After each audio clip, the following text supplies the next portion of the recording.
Hello and a very warm welcome back to the garden. I'm in the polycrop, and in this video I just want to give you a load of little ideas that are really going to help to maximise your undercover growing space over the winter months.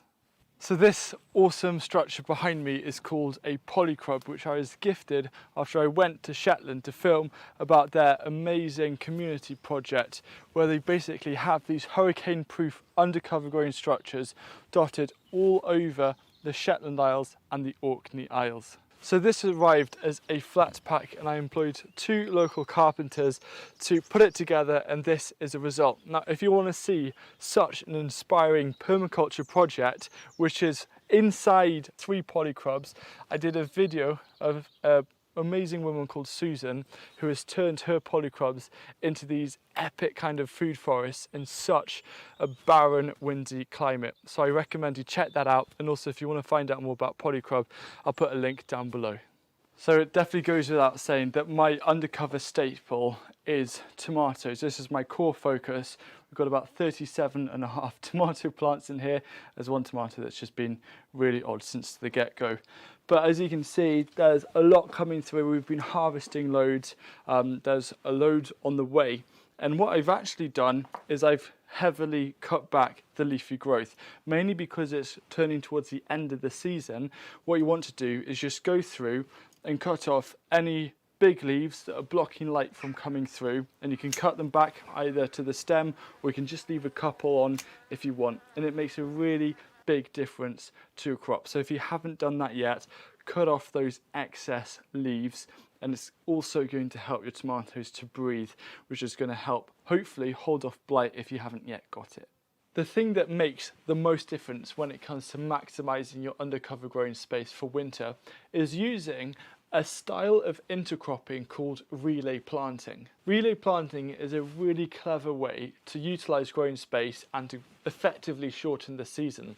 So you can see I've got all these tomatoes here, and one of the reasons for cutting off and trimming these leaves is to also bring light down to the base. Now these tomatoes are still going to be in here for at least another month, but that isn't going to stop me starting to plant things underneath. So the idea is, as one crop is starting to either die off or finish or come to the end of its harvest stage, you already have something in the ground. So when we cut these tomatoes at the base and remove them, we already have plants there that are then going to grow and occupy all of the space that the tomatoes were taking up. And it's just such a wonderful way of really maximising and squeezing in an extra month or even 2 months into your growing season, which means a lot more food. And that's exactly what you want to get from an undercover growing space like this.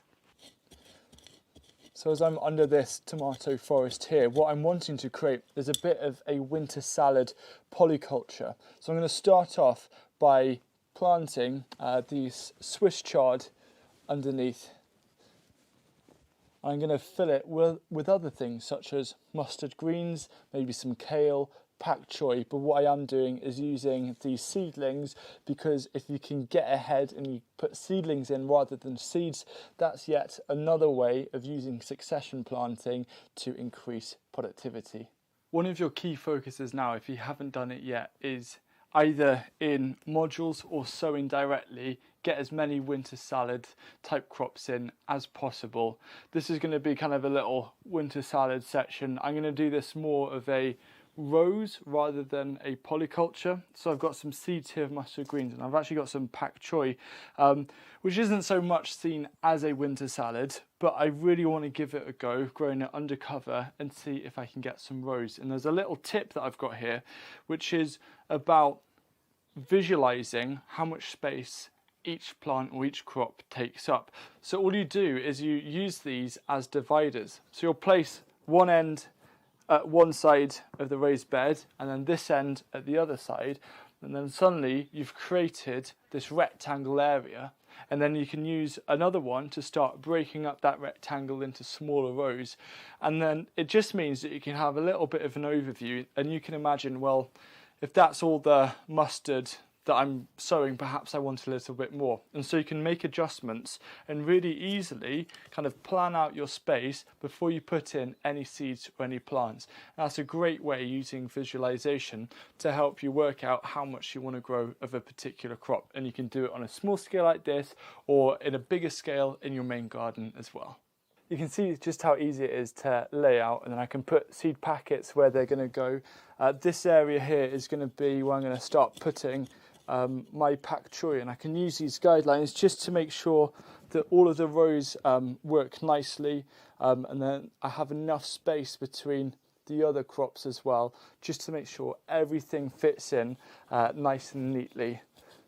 So this growing season, I guess the biggest thing that hasn't quite gone to plan is the cucumbers, mainly because they suffered from downy mildew. This, I think, is a worse quality bed in the polycrop in terms of soil health. And also, because I've been finishing my book, I haven't had much time to actually go in and solve the problem. So I'm going to show you the process of actually removing these plants off the bed and how I'm going to rejuvenate the bed using LAB, lactic acid bacteria, to kickstart the biological activity in the soil, so then I can put in some crops, get some roots in over winter, and then I'll be able to hit the ground running come springtime. So I'm going to push the boundaries a bit. Usually if you have something like downy mildew, you want to remove everything including the roots. I'm actually going to leave the roots in and try and treat this ground, this soil, as best as possible. And I'm going to grow some cucumbers again in here next year to see how those fare and to see if it's possible to have 2 successful years. Well, 1 bad year, but then to mitigate it, step in, take the right action, and then actually have a second year in the same space, just to try and not always fall into that process of crop rotation and to really push the limits, which I think would actually end up helping a lot of people who have very limited growing space and don't have the luxury of being able to rotate as much. The biggest issue I find with undercover spaces is just how quickly the soil dries out. So I know next year I'm going to install a drip irrigation system connected to one of the IBC tanks, just to really save me a lot of time. But before I do anything here, I'm going to give this a really good soaking, around 6 to 8 cans of water, because moisture is such a crucial element of a healthy soil. And if you don't have any moisture in the soil or in the ground, you're already 1 step backwards. Now that I've let the water settle down a bit, I've got some compost, because organic matter is another core element of healthy soil. I'm going to give roughly a 3 centimetre layer over the top of this as a mulch. The reason why I watered the ground beforehand is that this compost here is actually going to act as kind of an insulation to stop the water underneath from evaporating.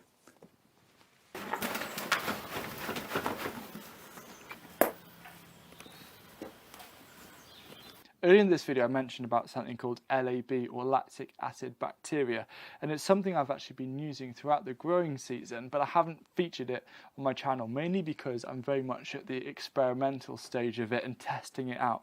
Anyway, it kind of derives from Korean natural farming, and it's using rice water and really high quality milk to propagate lactic acid bacteria, which is known as kind of the emergency services microbes of the gardening world. So whether it's going in to help with decomposition, I think I've had really good success with using LAB to speed up compost bins, and I'm going to be sharing more about that later, hopefully in the season. The other thing is if you have ground, whether you've created brand new raised beds, so when we created these raised beds earlier this year, I put in a bit of LAB, and the tomatoes especially have done really amazing from it. But when you've got ground that's kind of been neglected during the year, so not enough water like on this bed, you use LAB to inoculate the soil with the microbes that are really going to help kickstart the soil life. So I've already put water down underneath. Now what I'm going to do is basically water this solution, roughly 1 to 2 teaspoons per watering can, mix it up and water it over the surface. I'm going to do 4 cans of this, and that's just an awesome kickstart. And then in about 3 days to a week, I'm then going to come in and transplant a load of seedlings into this bed, and that's then going to be the starting process to repair the soil and to help get it ready for next year. One of the most important things when growing salads and other winter crops undercover is, especially during December, January and February, when the temperatures aren't really high, there's not much light, the worst thing you can do is overwater, because the ground then suddenly becomes saturated and then your plants can start rotting, there can be mold, there can be all sorts of issues that happen. So just really make sure you cut back on your watering. Very often I don't have to water during January or February. Just keep an eye out on that, because even though during summer you need to water undercover spaces a lot, it then turns the complete opposite when you hit winter. When you start packing down the garden for winter, one of the things that you should really do is open up a bit of space in your undercover growing area, even if it means sacrificing a bit of a raised bed, to create a nice space to just sit and relax. Because the weather can be terrible, it's really important that you have a comfortable space that's in the kind of semi-outdoors, where you can do your garden plan, for example. You can write a list of all the seeds you want to offer, but utilize the space, make the most of this lightness, the airiness, to create a place for winter where you can go as your like little hideaway.